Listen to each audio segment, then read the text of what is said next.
Áno. Dobre. Takže najprv nalejeme sem med. Počkaj, musí Jelenka tak toto natoč. Aha. Takže Je to tam? Aha. Dobre. Takže najprv nalejeme sem med. Dobre, pomôžem ti. Dobre, tak sem nalievame med.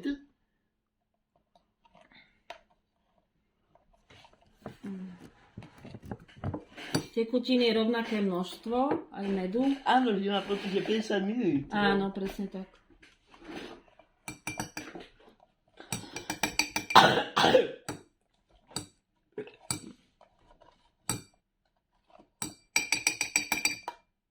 Čo myslíš, Maťo, ešte tam je? Neviem, asi tam je medu, ale nevadí, keď tam dáme menej medu. Dobre. Tak to mám teraz naliať olej. Áno.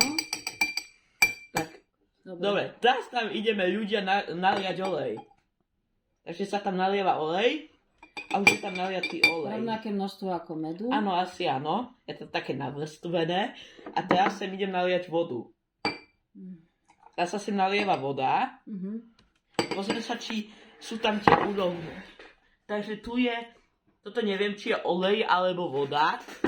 Toto je asi olej. Áno. Potom tu je voda a tu je med. A už sa asi usadili, že?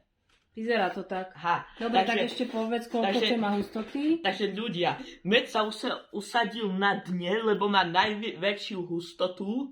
Potom voda sa usadia v strede, lebo má strednú hustotu. A potom olej sa usadil na vrchu, lebo má najmenšiu hustotu. A vyzerá to tu také štýlové, také úrovne sú tu. Také úrovne. Krásne. Také úrovne. No. A to je asi všetko. Áno. Aha, dobre, tak. Dobre. Koniec. Dobre, fajn.